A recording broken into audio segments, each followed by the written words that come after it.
It's ranking season. I've been through Joe Burrow's film, I've been through Justin Herbert's film, I'm assuming Patrick Mahomes is number one. We're about to find out where CJ Stroud slots in, and I thought I could make this into a series and show the process of this ranking. I'm a huge fan of Justin Herbert and I think he'll be back to his best, but I feel like the injuries and the bad situation have started to get to him. He wasn't making throws and decisions with as much conviction and he wasn't as clinical as I've seen him in the past. I watched Joe Burrow on film pre-injury this season and he was better than I remember. Very, very clinical, very, very sharp. We'll see if Stroud can compete with these guys. I'm just going to show you the key moments of the film session. We won't bore you to death with every single play. I tend to watch the worst performances on paper in this type of exercise because I think that gives you the fairest view of what they are. You either find the weakness or you realise that there were reasons that weren't the quarterback's fault for this performance being graded low. So we're going to start here with Tennessee week 17 because this wasn't his best performance, at least according to PFF. So let's dig into it. I like the efficiency here, getting to his second read and making a timing throw. Another accurate throw to the sideline here. Bit of bootleg action. I'd be inclined to make this throw with the lurking defender's back turned. There is a window here, if you put it where only your receiver can get it, but I understand the hesitancy. He ends up chucking it. This one looked like he was trying to get his receiver to go up and get it, but if you're making that type of throw, it needs to be with a bit more touch. This is incomplete, but the right read and an accurate throw. I like the way he just flicks this ball out. This defender's going to invade in his space so he can't have too much wasted movement. This is going to be a 3rd and out, but let's just murder the fucking punter, I guess. These plays are starting to add up now, where you can see Stroud as a rookie had the timing of an established top 10 quarterback. Leads him down the field for a touchdown here. I promise you I'm not cutting out the bad plays. Does this not look like a top 5 quarterback in the league? Like, we'll see where it goes, but just forgetting that he's a rookie and what we know about Joe Burrow, if I'm just comparing the film, this is neck and neck with Joe Burrow right now. Does a nice job shuffling his feet here, evades the pressure, but there is actually a window which stays open throughout this play, but his eyes are actually here. He gets pretty fixated on one of these coming open and being really picky because I'm comparing him to these top guys. A Patrick Mahomes or a Josh Allen are very good with that creative vision and feel for where the space is going to be. I think CJ Stroud seems to be a bit more successful with rhythm and timing within the play as opposed to out of structure, but that's just being really picky. Uses his legs here and I think it's appropriate with the way this window opens up. I'm going to move on from this game at the half because the Texans were 20 points up and remain about 20 points up for the rest of the game, so not usually a lot to tell from someone being conservative, and he doesn't have any turnover worthy plays in that game.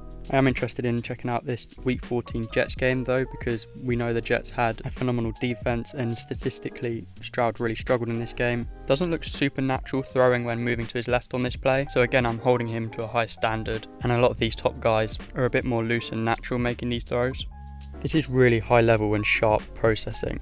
Starts with this read but recognises very quickly that this isn't going to come open, it's a crowded space. So moves on to his second read and pretty immediately skips it, recognising immediately that this is another crowded space here, and because he's going through it so efficiently, even the third read when he comes down to this, the receiver's only just coming out of his break. These are the throws that are getting me absolutely psyched about CJ Stroud, because forget rookie, only the best quarterbacks in the NFL can make these throws on a consistent basis. And when I say the best of the best, I mean only the 4 or 5 best quarterbacks in the league. And by the way, if you're wondering why the quality of film isn't great, it's because it's windy and rainy on this day. You can see Stroud being that guy in the future, winning playoff games in the elements against Kansas City or Buffalo, AFC Championship game. Being able to throw a tight spiral in these conditions is a very important skill. So Stroud had 4 turnover worthy plays in this game, and this is the first one, and this is a minor error, but I'm really not blaming him too much for this. This is just very smart defense, and I feel like this is the sort of thing that Patrick Mahomes would fall for. So this defender looks like he's locked onto number 2, which allows space for this back that CJ Stroud is going to target.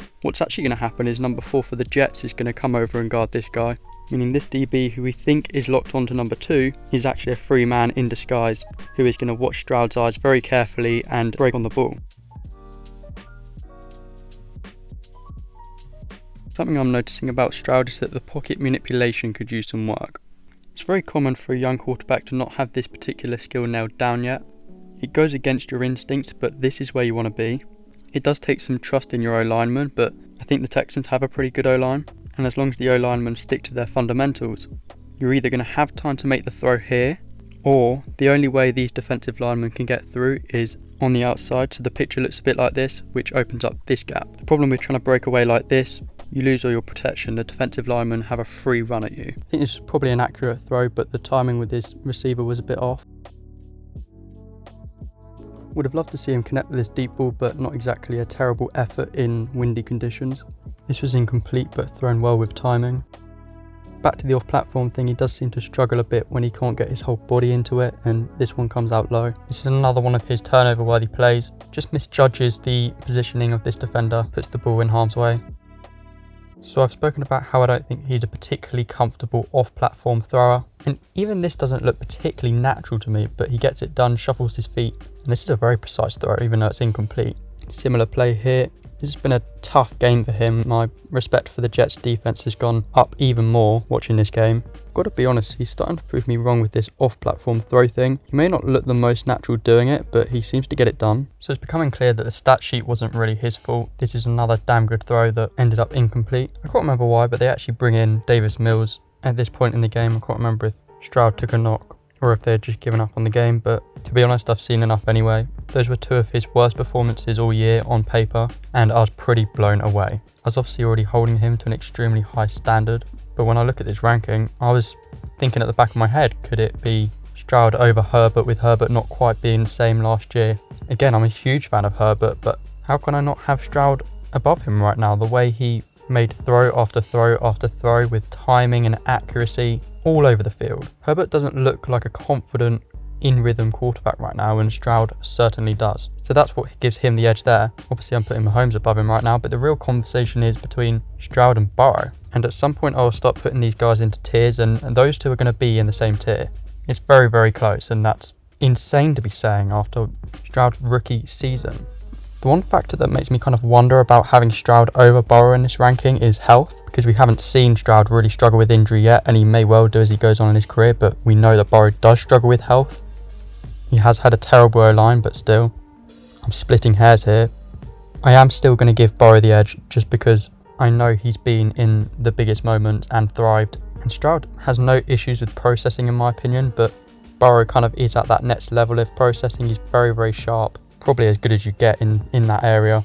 He manages the game, he knows when to take risks, he knows when to be conservative. So Stroud is going to slot in very nicely here at number 3. What a season. Hope you enjoyed it. Thanks for tuning in. I'll see you in the next one.